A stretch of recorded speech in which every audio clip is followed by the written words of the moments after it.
L'Écluse, le 24 juin 1340, le Trafalgar moyenâgeux. Les souvenirs de la guerre de Cent Ans se cantonnent surtout sur des batailles principales comme Crécy, Poitiers ou Azincourt. Mais nous ne parlons pas assez d'autres, tout aussi meurtrières, voire plus, dans les rangs de la noblesse et le peuple français. L'Écluse, en 1340, est le fidèle exemple de l'oubli dans l'histoire de France. Cette bataille navale, je l'ai volontairement divisée en deux parties. Le contexte et l'avant-bataille, puis la bataille elle-même et ses conséquences. Aujourd'hui, je vous publierai la première partie, le contexte et l'avant-bataille. Le comté de Flandre s'étend le long de la mer du Nord jusqu'aux rives de l'Escaut. C'est une région prospère qui tire sa richesse de l'industrie textile. Cette région est vassale du royaume de France. Elle est dirigée par le comte Louis de Nevers. Les villes, comme Bruges, Anvers, Gand et Ypres, pour les principales, commercent avec l'Angleterre pour sa laine. Son exportation rapporte beaucoup aux Anglais, et les Flamands tirent profit en la transformant en textile, vêtements et toutes sortes de produits finis qui sont vendus principalement en Europe. En 1337, la colère gronde car les riches marchands drapiers exploitent durement les ouvriers du métier du textile. De plus, la région est paralysée par un embargo anglais ordonné par Édouard III sur la laine qui crée du chômage et de la misère. N'oublions pas que la guerre est déclarée entre Édouard III et Philippe VI de Valois. La bataille de l'Écluse se déroula dans l'embouchure du bras de mer, Swing en flamand, de Bruges. Au Xe siècle, Bruges est un grand port de commerce du nord de l'Europe, mais les bouleversements climatiques et les forts coefficients des marées des équinoxes entachent la prospérité du port. Le bras de mer s'enlise et les bateaux ne peuvent plus y accoster. À la veille de la guerre, l'Écluse est devenue une plateforme incontournable pour le commerce du textile avec l'Angleterre. Et les Français le savent. Ils les empêcheront d'accoster sur le continent par ce port. La bataille aura lieu à l'extérieur dans la partie la plus étroite du Swing. Alertés par les espions flamands de l'arrivée de la grande armée de mer de Philippe VI dans le Swing, l'entourage du roi d'Angleterre tente de le dissuader de partir. Sire, ce serait trop dangereux, car nous sommes en sous-nombre par rapport à l'importante flotte française. Même son chancelier cherche à le décourager, mais en vain. Il veut partir tout de même. Une dispute s'ensuit.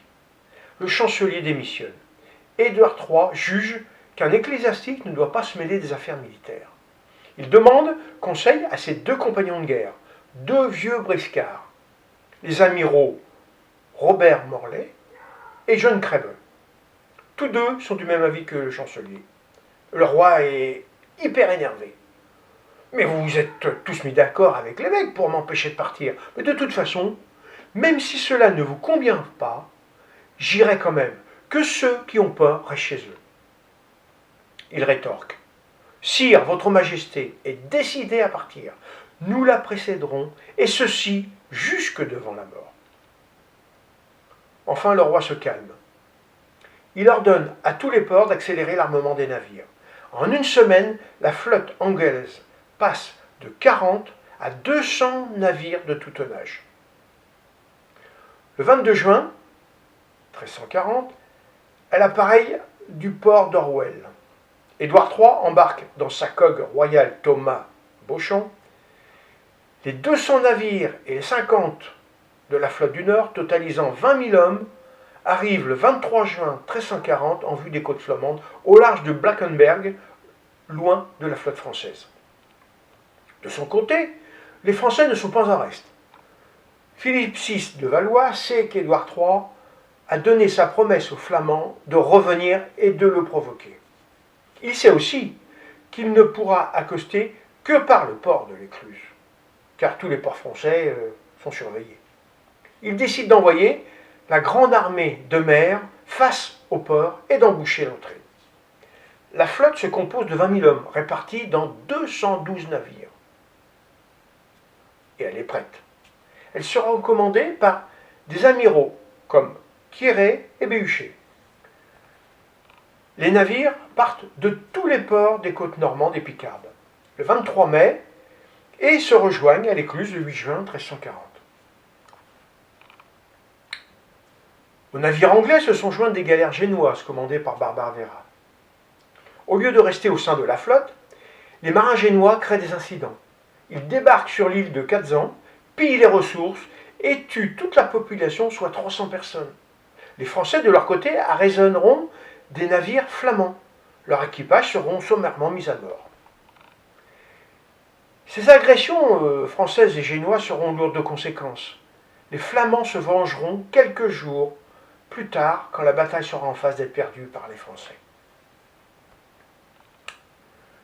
Nous sommes au matin du désastre naval de la France, le 24 juin 1340. Les pièces sur l'échiquier, la mer du Nord, sont en place. Les Anglais stationnent en face du port de Blankenberg. Les Français bloquent l'entrée du bras de mer au large du port de l'Écluse. Édouard III a un objectif, battre la flotte française et devenir la seule puissance maritime de la région et se venger des affronts du passé. Il envoie 3 de ses chevaliers en mission de reconnaissance. Ils débarquent et s'avancent jusque voir l'énorme flotte française. Ils comptabilisent le nombre de navires et leur disposition. Ils rapportent au roi ce qu'ils ont vu. Ils ont relevé environ 200 bâtiments, dont 20 grosses nefs, et surtout le Christophe, le navire amiral du roi d'Angleterre, saisi par les Français lors de la bataille d'Armuyden en 1338. Les 2 amiraux de la flotte, Béhuchet et Quiré, sont là aussi. Loin d'être impressionnés par leur rapport, Édouard III se réjouit ouvertement. Voici l'occasion que j'avais longtemps souhaitée. Avec l'aide de Dieu et de Saint Georges, je vais les combattre et me venger de tous les affronts qu'ils m'ont faits. De leur côté, les Français se préparent aussi. Ils ont bien vu les espions anglais. Les 2 amiraux ont 2 possibilités, soit d'attaquer en pleine mer, ou de rester en défense dans le swing. Ils optent pour la dernière solution. Ils sont novices en tactique militaire. Barbavera, le capitaine des Génois, bénéficie d'une grande pratique des combats navals. Il leur recommande de ne pas rester enfermés. « Seigneur, dit-il, voyez le roi d'Angleterre avec toute sa marine qui vient sur nous. Si vous voulez croire mon conseil, il faut que vous sortiez en haute mer, car si vous demeurez ici, ils auront le vent, le soleil et les flots, et vous en serez enfermés. » L'amiral Quiré répond: « Nous refusons votre proposition. C'est ici que nous les attendrons, et c'est ici que nous aurons notre aventure. » Il n'insista pas et leur dit: « Eh bien, Seigneur, puisque vous ne voulez pas m'écouter, je refuse de me perdre, et je sortirai de ce trou avec mes 4 galères. » La décision est prise. La flotte française formera 3 lignes. Tous les bâtiments s'amarreront les uns aux autres, flanc contre flanc, par des chaînes en acier. Cette disposition ressemble à une forteresse imprenable. La première ligne est composée de nefs les plus puissantes. La deuxième sera formée des plus petits bateaux. Quant à la troisième, regroupera des galères les plus modestes de nefs. Dans la prochaine publication, je vous parlerai en détail de la bataille navale de l'Écluse en elle-même, ce Trafalgar moyenâgeux. L'entêtement de ces 2 amiraux français amèneront le désastre dans les rangs français et la suprématie de la marine anglaise en Europe.